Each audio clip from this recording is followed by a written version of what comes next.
Salut. Nous sommes ici à Kyoto. Et pas n'importe où à Kyoto, à Gion. Et nous allons aujourd'hui réaliser, vous vous en doutez, le fameux marathé à Kyoto. Parce que quand on fait des marathés, qu'on passe à Kyoto et qu'on ne tourne pas un marathé à Kyoto, eh bien, on rate quelque chose, n'est-ce pas? Vous allez voir, ce marathé sera un peu différent des autres. Kyoto n'a pas la culture des Nihoncha Café, comme elle est en train de se développer, comme vous l'avez vu à Shizuoka ou à Nagoya. Ici, tout est centré sur le matcha, donc vraiment le thé de Uji, où le matcha fait sa part belle. Après, à Uji, on ne produit pas que du matcha, on produit aussi du gyokuro et d'autres types de thé, mais il semblerait que dans ces cafés, je n'aime pas du tout qu'on appelle ça des cafés d'ailleurs, dans ces salons de thé, on ne fait pas grand chose d'autre à part des spécialités à base de matcha. Nous allons vérifier ça sur place directement. J'ai énormément d'adresses, j'ai pas encore pu faire tout le tri. On va essayer d'improviser. Et c'est aussi ça l'intérêt des marathés, parfois des improvisations. Ce quartier est absolument magnifique. Gion, c'est vraiment le quartier par excellence à Kyoto quand on veut voir des choses traditionnelles, des petites ruelles et une ambiance magique. Vous allez voir aujourd'hui, je ne serai pas seul pour animer cette vidéo. J'espère que vous allez kiffer. C'est parti pour un marathé à Kyoto.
Mais attendez, j'aperçois quelqu'un.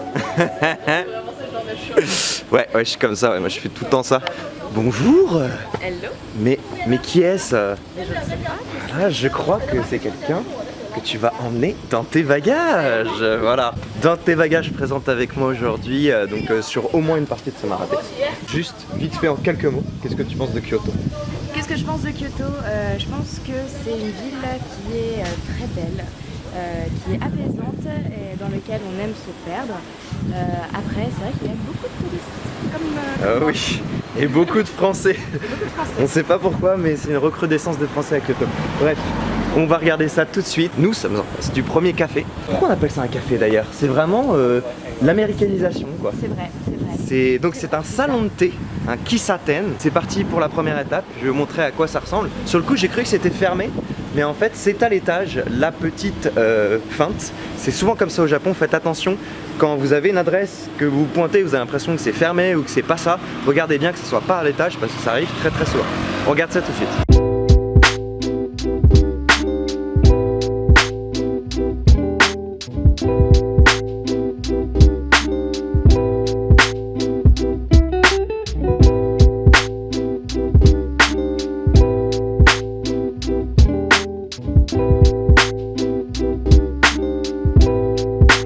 Prête pour l'impact? Non, ça a l'air cool en vrai. Je suis très pressée de base de faire ce café, donc peut-être que tu me proposes, c'est encore plus cool. C'est encore mieux, effectivement.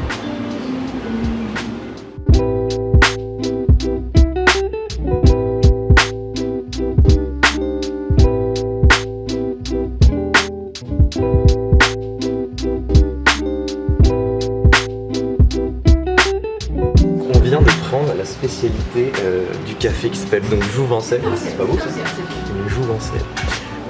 Et en fait la spécialité ici qu'on m'avait conseillé, c'est la fondue au matcha. Donc c'est à base de chocolat et de matcha, donc un peu koicha bien épais. Et on va tremper des okashi et des fruits frais dedans, donc à la manière d'une fondue au chocolat. On accompagne ça d'un thé glacé, thé noir de Ceylan, donc thé noir du Sri Lanka. Et en fait, ce que je voulais dire, c'est que évidemment ici, ils le boivent à l'anglaise, soit avec du lait, soit avec du citron. là on l'a demandé sans rien déjà, ça les surprend un peu, donc ils font ah vous êtes sûr et tout, ok. Ils l'amènent comme ça, mais ils te ramènent quand même le petit pot de sucre liquide, genre en mode bah ouais, ils vont quand même au moins mettre un truc dedans. Non, je veux juste du thé s'il vous plaît. Donc ouais, il y a une sorte de gelée qui est souvent à base de riz. Il y a l'air d'avoir une petite wagashi avec de la pâte d'haricots rouges dedans. Là, ça ressemble à un cheesecake. Yes. Mais ouais, avec un petit peu de, à nouveau haricots rouges, peut-être un peu de matcha. Ça ressemble à un dango, mais je suis pas sûr, peut-être il est glacé. Ce qu'il y a en dessous, j'ai pas encore regardé, les fruits frais. Voilà. Ça, je vais pas l'expliquer en détail, vous savez ce que c'est des fruits frais. En fait, les deux parties ne sont pas solidaires. Ouais, je sens que ça va être une galère à manger. Allez, je veux voir ça. Attention. Yes, on est d'accord. Je l'ai goûté aussi. C'était la plus petite, la jaune. La deuxième, oh, ça j'ai hâte de goûter. Donc voilà, c'est vraiment cool. C'est un peu tiède en fait. C'est genre mi-tiède. Peut-être qu'on a mis du temps à commencer, c'est peut-être pour ça. Et en fait, on sent encore les petits morceaux de chocolat dedans. Et ça ajoute une texture en plus quoi. Non, franchement, c'est vraiment cool. Le concept est. Fallait y penser en fait. C'est tout con, mais fallait y penser. C'est original et c'est bon. Ouais, d'accord, c'est validé. Hein. C'est validé. Allez, c'est parti pour la suite. Donc, moi, je vais partir sur l'espèce de petit mochi fourré à la pâte de haricots rouges. C'est vraiment un kocha en base qui a été utilisé avec des éclats de chocolat. Donc, vraiment le matcha épais par excellence. Franchement, c'est super bon. Ah, c'est une galère. Alors, oublie pas, comme veut la tradition, je sais pas si tu connais cet album d'Astérix. Ils bouffent la fondue, ils font une orgie romaine et tout, okay. Les Romains. Et ils seront là, ah faut pas faire tomber le petit bout de pain et tout. Et celui qui fait tomber le petit bout de pain, il a un gage et ça finit en mode dans le lac avec un poids attaché au pied. J'ai déjà peur du gage que tu pourrais me donner là. Donc là ouais, là pour l'instant ça galère, pour l'instant ça n'arrive pas. Mais pas du tout, pas du tout. Ça n'arrive pas. Pas de quoi tu parles. Ah, il n'y arrive pas. Dekimasen. Il y a une très très belle sélection musicale, petit jazz comme souvent au Japon. On a entendu des grands classiques. On est sur un Love Me Tender façon jazz. Très très agréable, ça relève ce côté très enlevé, très subtil du lieu. Et voilà, ça ajoute du plaisir ambiant. Bon, toi qui as fini avant moi, avant que je termine, qu'est-ce que tu en penses jusque-là? Qu'est-ce que tu... Alors, du coup, on avait plusieurs choses. J'ai bien aimé le cheesecake et j'ai bien aimé les petites boules de... Ouais, de riz, voilà. Dango, tout ça. Après, il y avait une sorte de gelée de riz. Yes. Ça, je suis pas trop fan. Ok. Et les fruits avec la fondue très très bon. Ouais. Par contre, je pense que la tasse suffit parce que justement, à force, ça peut être un petit peu écœurant, mais je l'ai bien fini. Ouais, c'est ça. C'est juste la bonne quantité. Parfaitement. Parce que je crois une fois j'avais vu une fondue, tu sais, comme une vraie fondue au chocolat, genre la fontaine, avec du matcha. Et là, je pense que si tu fais ça, bah faut être 20, tu vois, pour bouffer là-dedans. Et là, je pense que vraiment c'était la bonne quantité. On sentait bien le chocolat aussi avec le matcha. C'était une très belle découverte et c'est original. Donc ouais, j'ai bien aimé. Tout l'été avec de l'umami, matcha, gyokuro à forte dose, c'est un peu écœurant. Donc toi qui découvres un peu ça, bah voilà, ça fait partie du jeu. Je voulais juste tester vite fait avec vous les fruits, parce que j'adore les fruits et les tester donc avec le matcha, comment ça s'associe. Banane, ça marche très bien évidemment, parce qu'il y a du chocolat. Banane, chocolat, c'est connu. C'est une très très bonne association. Ichigo, la fraise. Fraise matcha, c'est genre un grand classique. Il y a énormément de boutiques, je pense qu'on va le voir aujourd'hui, qui font des fraises trempées dans une fondue de matcha comme ça, et ils en font une friandise qui vous mettez au réfrigérateur. Donc apparemment, c'est très connu, parce que c'est bon, on va voir tout de suite. Et ça marche plutôt bien, ouais. Ça enveloppe bien le goût très sucré, gourmand de la fraise. La petite acidité, la gourmandise de la fraise. Avec l'umami, ça fonctionne bien. Kiwi, je pense que ça va être un peu classique. Kiwi, c'est pas une association qui est inoubliable. Les deux derniers fruits, je sais pas si c'était voulu, parfois ça se fait au Japon, mais c'était encore un petit peu gelé. Je sais pas si t'as remarqué. Je crois que c'est de la mangue. Mangue et ananas. Et ouais, en fait, ça va apporter un côté un peu croustillant. Là, elles ont bien dégelé. Mais tout à l'heure, ça faisait vraiment un effet genre Comme s'il y avait une petite pellicule de glace sur le fruit. Que ce soit la mangue ou l'ananas, ça fonctionne mais c'est pas non plus incroyable. Donc banane et ichigo en tête de file. Pas mal. À tester chez vous. Vous faites un matcha bien épais. Vous ajoutez des morceaux de chocolat. Vous touillez. Vous faites chauffer évidemment en même temps. J'imagine que c'est comme ça, ils m'ont pas expliqué. Hein. Et puis après voilà, vous préparez des trucs. Vous pouvez le faire très à la française, vous mettez les choses que vous voulez dedans. Mais c'est une très bonne idée pour changer un petit peu de la fondue au chocolat traditionnelle.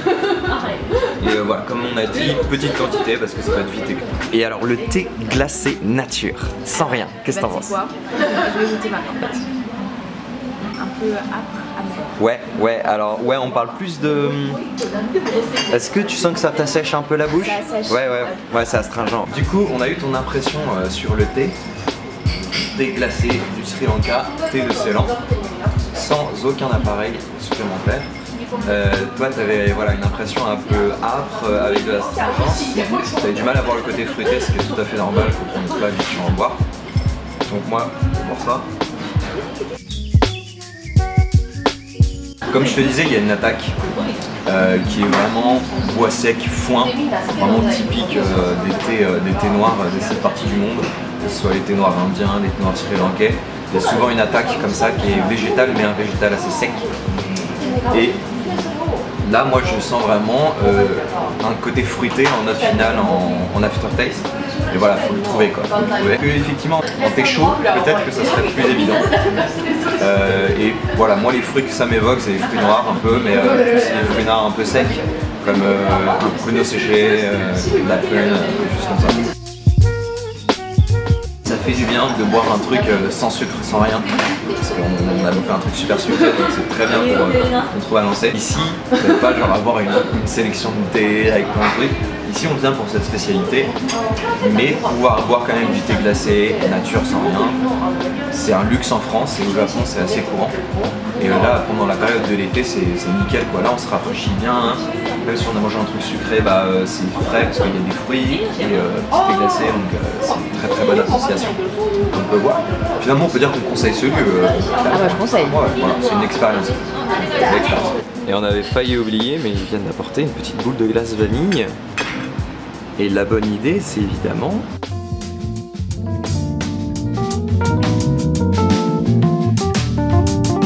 On va goûter ça. Ça fonctionne très bien. Style des papilles. Ah ouais. Ouais, c'est fou comment le coulis fonctionne bien sur une glace, sur du froid. C'est survalidé.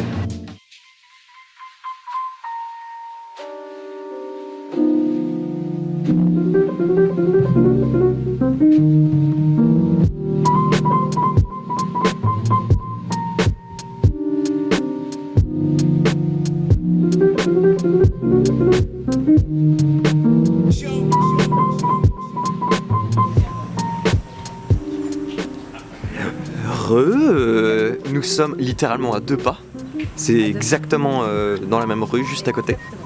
Juste en face du Yasaka Jinja, n'est-ce pas? Dans cette jolie rue que j'ai filmée tout à l'heure, avec ce merveilleux pouce-pouce. Et nous allons à Iemon, salon atelier. Yes. Ça a l'air très beau. Salon atelier quoi. Voilà le français à la côte. Et il y a l'air d'y avoir à manger aussi. Oui. Donc on verra si on se laisse tenter pour un lunch. Même si on est déjà obèse de fondue au matcha.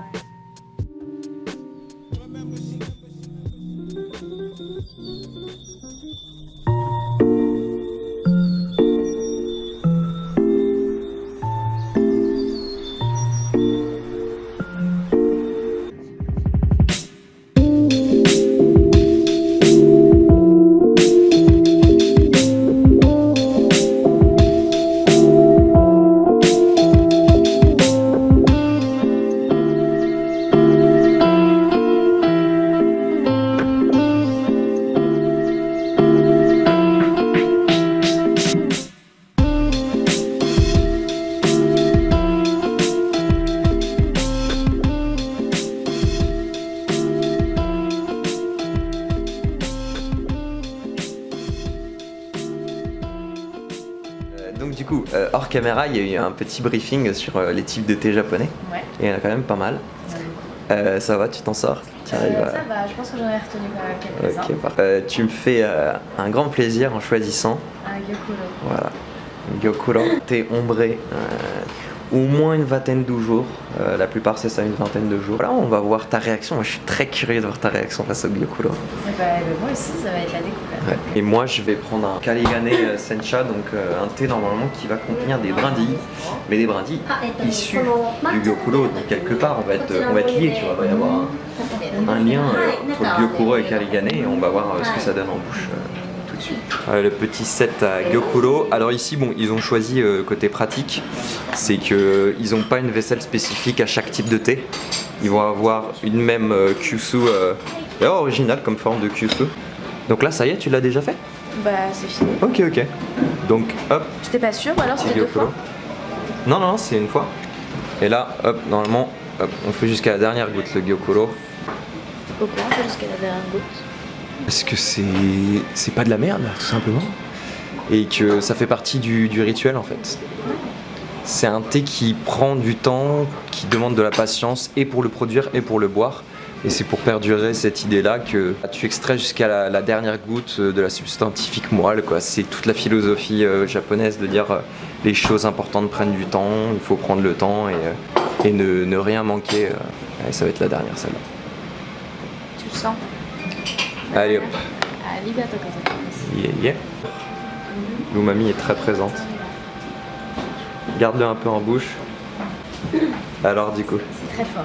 Ouais, c'est fort hein. C'est très fort et ça a un goût que je connaissais pas du tout. Ouais, un peu d'astringence mais bien équilibré. Par contre, comme tu dis, on a bien le goût encore dans la bouche. Ah ouais, ça a la rémanence. C'est assez surprenant et c'est très bon. Tu vois, c'est ça l'umami. Très bon. C'est ce qui te reste là, sur la reste langue. longtemps. Ouais. Parce que je l'ai encore. Et ça reste sur le palais, la langue. Et donc tu vas pouvoir faire plusieurs infusions, jusqu'à 4 infusions. Donc, on va dire dernière infusion de ton Gyokuro, je crois que c'est la 4e ou 5e. 4e. Elle est encore très bonne, franchement elle est encore très bonne. Les feuilles sont plutôt belles, donc je pense que c'est un Gyokuro de bonne qualité. Le seul point négatif, c'est que ici, j'ai demandé s'il y avait moyen de manger les feuilles comme on le fait avec du ponzu ou avec de la sauce soja, et malheureusement ce n'est pas possible. J'ai pas vraiment bien compris pourquoi. Ils sont un peu rentrés dans des explications avec un peu de langage keigo, donc c'est un peu compliqué de comprendre les tenants et les aboutissants, mais bon, ils te mènent un petit peu en bateau en mode ah vous savez c'est compliqué, nanana. Je pense que c'est du fait qu'on soit en mode vraiment drink, genre on fait que boire du thé, donc ils veulent pas faire l'effort en plus peut-être de nous permettre de manger les feuilles. Donc bon, c'est dommage, mais c'est le seul petit point négatif que j'ai trouvé, parce que même au niveau des tarifs c'est très correct, malgré le standing du lieu, la beauté du lieu, donc c'est une très bonne adresse, vraiment je le conseille à fond. Et puis de toute façon, il n'y a guère que les gros ocha otaku comme moi qui veulent absolument boire et manger leurs feuilles de thé. Très bel endroit que je conseille.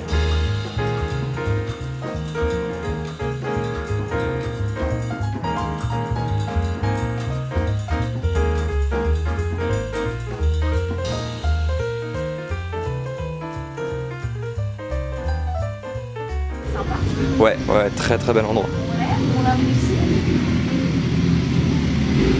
Et le soleil est là. Ouais, putain, une belle journée. Bon alors, c'était comment, Pauline? J'ai adoré. J'ai adoré l'endroit, j'ai aimé le thé et j'en ai appris. Je suis Merveilleux, contente. parfait. La Bicycle Meditation.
Jazz everywhere. Jazz et transpi. In this city, oui, jazz et transpi, qui vont souvent ensemble d'ailleurs.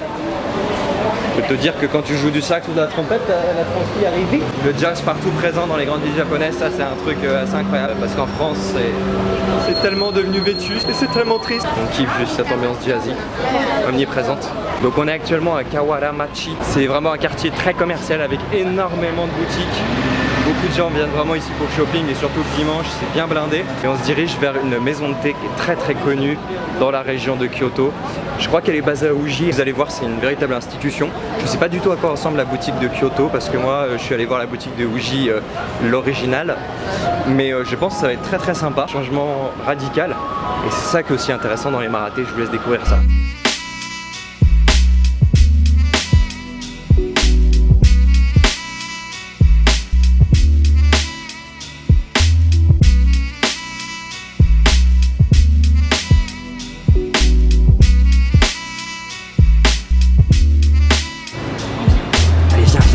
Je t'emmène.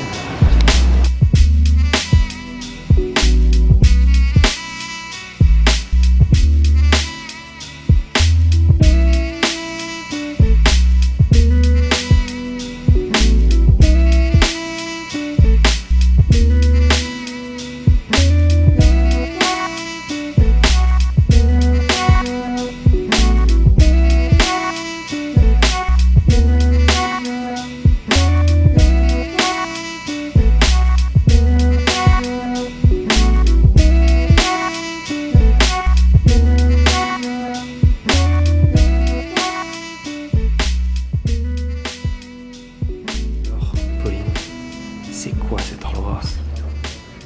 Ça a l'air d'être le temple du Ujicha, donc du thé de Uji. Ah ouais. Donc là on est dans le niveau numéro 1, donc la boutique avec un compteur de dégustation. Petite mention à la musique, j'adore la harpe.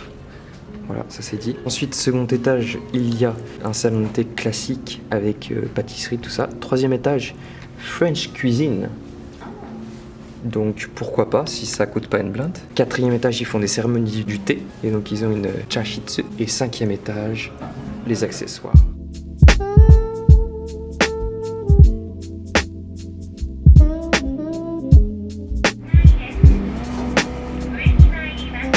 Gochu kudasai.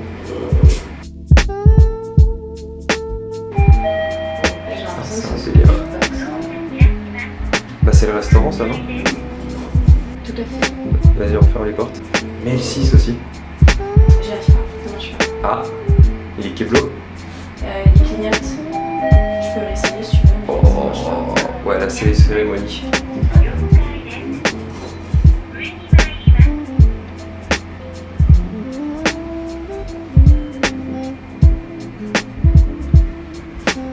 Vas-y, on ferme. Faut que j'aille une fente. Et le 5. Elle m'a regardé trop mal. C'est quoi le 5? Oh non! Alors, grosse déception.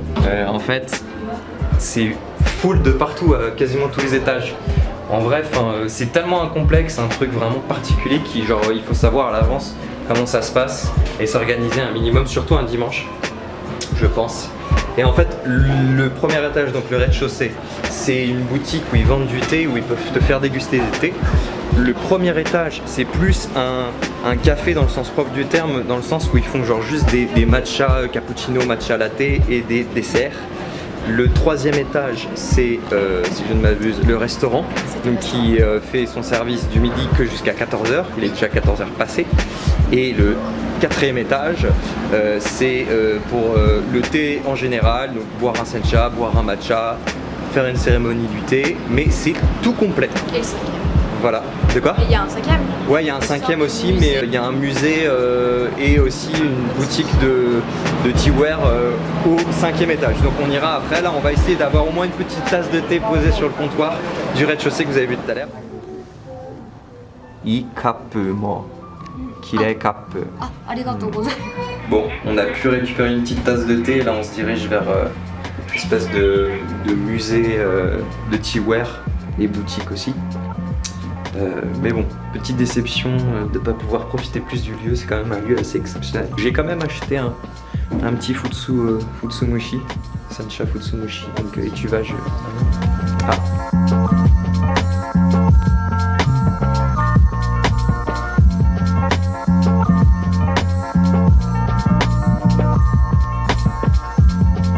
Bon alors, bonjour. Petit bilan, qu'est-ce que t'en as pensé de cet endroit? Alors l'endroit est joli, cependant un petit peu déçu par le fait qu'on ne puisse pas, enfin tout était réservé et je pense que là-dessus on ne peut pas vraiment dîner. Ouais, voilà, faut le savoir quoi. Mais en faisant un petit peu de forcing sans en faire trop, elle nous a gentiment offert une petite tasse de sencha. Ouais, c'était un sencha, Futsumushi. Et ouais. Et c'était sympa, elle était bonne. Ouais, qui est très différent au niveau du goût. En fait, c'est carrément un meicha, donc au niveau du goût, c'est très différent. On a vraiment le goût du thé de Uji qui est très différent de Shizuoka ou de Kagoshima. Donc c'était agréable et du coup, bon, comme elle avait fait un effort, moi j'ai acheté un thé, le thé qu'on a bu qui était plutôt bon. C'était un peu cher, mais voilà, il y a une belle petite boîte et tout. Ça me fait un thé de Kyoto, donc c'est toujours ça. Et on allait aussi à la boutique. Ouais, on a vu la boutique en haut, qui est à la fois une boutique et un musée en fait, parce que les trucs sont tellement chers que... Ouais, voilà, il y a des choses qui sont tellement chères que c'est plus des objets d'exposition. Après, c'était intéressant de voir. Ouais, là-bas, le truc en lui-même est beau, quoi. Il y a une belle vue, tout est neuf et tout est nickel. Bah, ça sent l'argent, quoi. Ça sent l'argent, hein. Faut le dire. Hein. Ça sent l'argent. Ça sent le fric. Non, c'est sympa. C'est à visiter. Si vous passez dans le coin, venez faire un tour. Avec un peu de chance, on vous donnera une tasse de thé, même s'il ne donne pas de bon cœur tout de suite. Hein. On t'explique plus ou moins qu'il faudrait que tu sois intéressé par un thé. Dès que tu te mets à regarder le thé de plus près, là il t'offre quelque chose, éventuellement. Mais ouais, on n'a pas testé le café parce que c'était des matchas latte, des pâtisseries et tout. On a eu assez pour aujourd'hui, je pense. Et moi, je trouve que ça faisait... Enfin, tu sais, la présentation, c'est bizarre ce que je veux dire peut-être, mais je trouvais que la présentation faisait un peu cheap. Ouais, j'avoue, par rapport au standing du lieu, ouais. Au standing du building, et du coup, ça donnait pas forcément envie. Ouais, c'est vrai. Ce qui est intéressant, c'est le concept en lui-même, en fait. Genre un truc sur 5 étages qui est entièrement dédié au thé. Je pense que c'est la première fois que je vois ça. Donc ça montre que vraiment le thé c'est un gros business ici à Kyoto. Et malheureusement un peu plus un business, même si je veux pas cracher sur mes homologues qui sont sur Kyoto, un peu plus un business en tant que tel que vraiment une passion du thé. Tu vois, c'est un produit régional, mais en fait au final la production de thé elle est assez moindre par rapport à d'autres préfectures du Japon. Le goût est particulier, c'est-à-dire qu'il a vraiment une caractéristique propre, il a vraiment un goût propre à lui, le goût du thé de Kyoto. Mais là, on a bien vu quand on allait un peu loin dans les explications, la vendeuse était un peu paumée. Je ne connais pas, mais... Ouais, mais on voyait qu'elle hésitait. Voilà, qu'elle hésitait, qu'elle disait « Ah, je peux pas trop vous dire, c'est des secrets de compagnie et tout ». Ça avait plus l'air d'être quelqu'un qui maîtrisait pas à 100% son sujet. Donc c'est vrai qu'à Kyoto, malheureusement, il y a une culture du thé, mais elle est plus touristique et un peu moins profonde qu'à d'autres endroits du Japon. En tout cas, à Kyoto même, je trouve.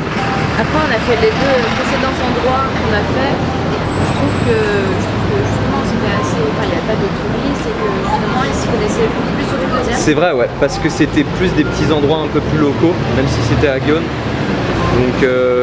bon. Le deuxième, il s'y connaissait quand même. Ouais, c'est vrai qu'il s'y connaissait plus. Je veux pas être mauvaise langue du tout, ce que je veux juste te dire, c'est que on voit bien la différence, et c'est ce qu'on m'avait dit, c'est que c'est pas comme les Nihoncha Café qu'il y a à Nagoya ou à Shizuokashi. C'est aussi pour ça que je fais des marathons dans des endroits différents, parce que on n'a pas du tout la même approche sur le thé. Je vous invite quand même à visiter la plupart de ces lieux. Tu vas nous quitter? Oui, c'était un plaisir. Ouais, c'est cool. T'as kiffé? J'ai appris plein de choses, j'ai découvert des endroits dans lesquels je ne serais pas allée seule. Ouais. Et merci de m'avoir appris. Avec plaisir. Et je pourrais un peu frimer devant Tout à les fait, copains. exactement, tu pourras briller en société. C'est ça. Non, merci à toi, merci d'avoir répondu à l'appel. Hein. On s'était dit qu'on se capterait, mais pas forcément tout de suite pour un raté. C'était vraiment une découverte au niveau des saveurs. Mais un peu déstabilisant quand même. Déstabilisant, mais une bonne surprise. Ok, dans le ok. bon sens du terme. Donc ouais, je compte faire des vidéos de dégustation avec des gens néophytes comme ça pour filmer leurs réactions et voir un peu comment les gens le vivent parce que moi j'en oublie de comment on peut le vivre en tant que consommateur qui n'a pas l'habitude de boire ce genre de choses, qui l'essaye pour la première fois. J'ai oublié ce que c'était parce que ça fait quand même un bail que j'ai bu pour la première fois du thé japonais. À bientôt dans tes bagages. À bientôt.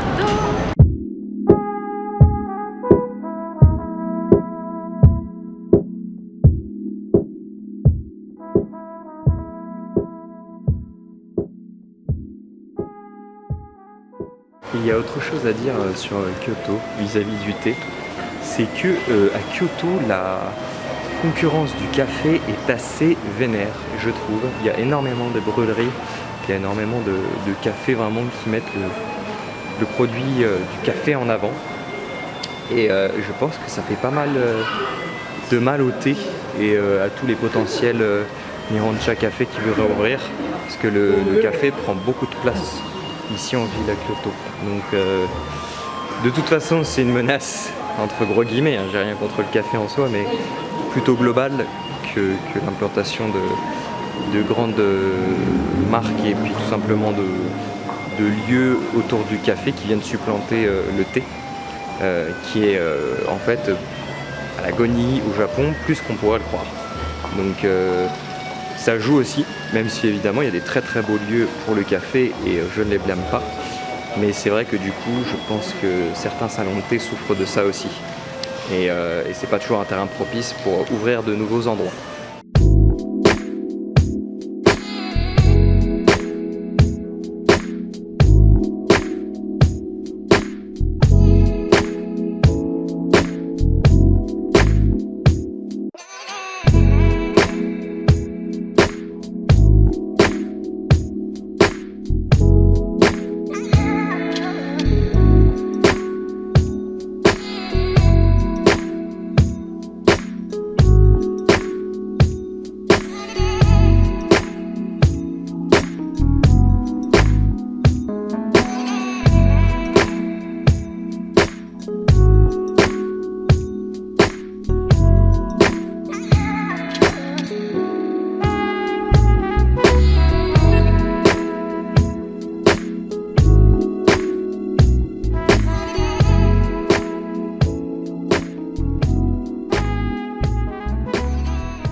Je me trouve actuellement à Ippodo, qui est une véritable institution à Kyoto.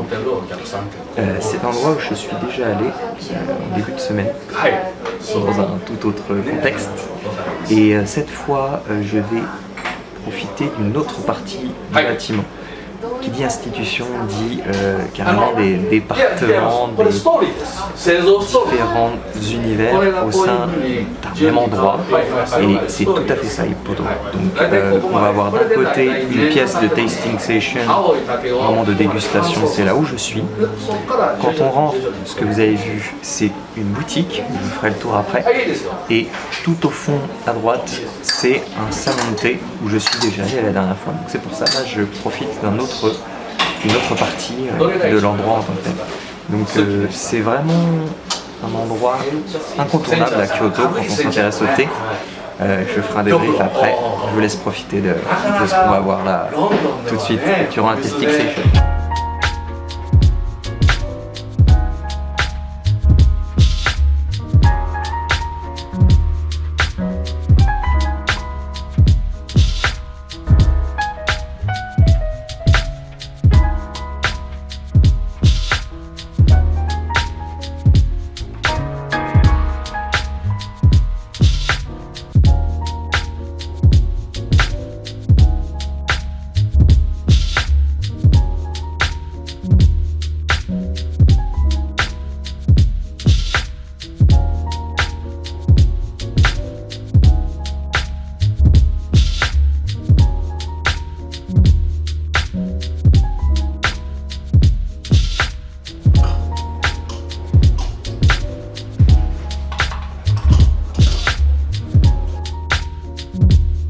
Medium strong.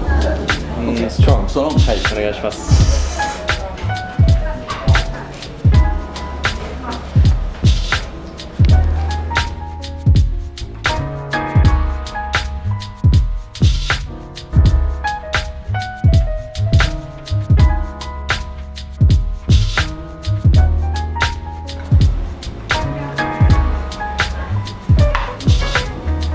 はい10 seconds. 10 seconds. OK。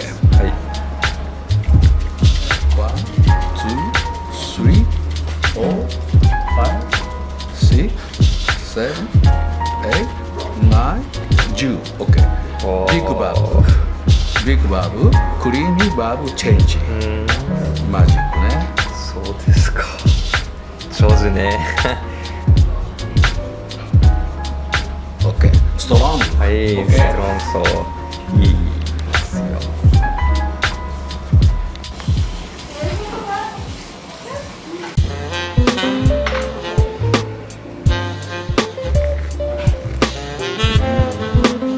ストロング。OK。はい、OK。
Voilà, je crois que vous avez bien capté l'esprit de l'endroit. Désolé, ça a été un peu rapide. Hippodos, c'est vraiment une institution dans tous les sens du terme.